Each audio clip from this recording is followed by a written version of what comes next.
Hello dear ones, I Dr. Rajesh Kumar is going to commence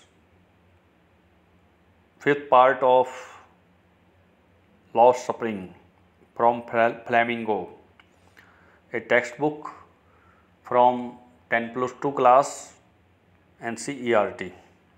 तो अभी तक हमने फ्लैमिंगो से लॉस्ट स्प्रिंग के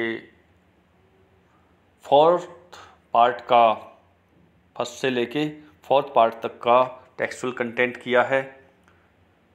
इस फिफ्थ पार्ट में हम इस कंटेंट को आगे बढ़ाते हैं। Let's begin. तो देखिए, this morning Saheb is on his way to the milk booth. इस सुबह साहिब मिल्क बूथ जाने के अपने रास्ते पे है। In his hand is a steel canister. I now work in a tea stall down the road, he says, pointing in the distance. उसके हाथ में एक स्टील कनिस्टर है। एक दूरी की ओर इशारा करते हुए कुछ एक दूरी पे वह कहता है, मैं उस टी स्टॉल पे जो रोड के नीचे दिखाई दे रही है वहाँ काम करता हूँ। I am paid 800 rupees and all my meals. मेरा सुबह शाम का खाना और 800 रुपये की तनख्वाह मुझे वहाँ से मिलती है। यहाँ पे हमारे सामने एक क्वेश्चन आया है, साहिब को कितनी तनख्वाह मिलती है? 800 rupees. Does he like the job? I ask. मैं पूछने लगी, क्या उसे वह जॉब पसंद है? His face, I see, has lost the carefree look. Carefree look means free of concern, बिना चिंता के, बिना वरीज के। उसका चेहरा मैं देखती हूँ केयर फ्री लुक में खो गया है। मतलब उसके चेहरे पे चिंता छाने लगी थी। The steel canister seems heavier than the plastic bag he would carry so lightly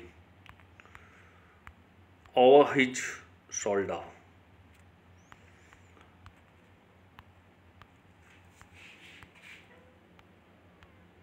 steel canister जो उसके कंधे पर प्लास्टिक बैग था उससे भी अधिक भारी लगने लगता है, क्योंकि यहाँ पे जो कंधे का वज़न है, कंधे के ऊपर जो वज़न है वो हल्का है और वो स्टील कनिस्टर उसे भारी प्रतीत होने लगता है। The bag was his. वो थैला, वो बैग उसका था। The canister belongs to man who owns the tea shop. Canister जो कटोरा था उसके हाथ में, वो उस व्यक्ति का था जो व्यक्ति उस चाय की दुकान को चलाता है। Saheb is no longer his own master. Saheb अपना खुद का मालिक नहीं होता है, मन का मर्जी चलाने वाला नहीं होता है। तो साहिब की स्टोरी से हमें हमारे कंट्री में रहने वाले मिजरेबल प्लाइट के लोगों का बड़ा ही मार्मिक चित्रण देखने को मिलता है। There are some people who are migratory. They have to dislocate due to various reasons. This is economical displacement, haphazardical displacement or dislocation, or interior strife,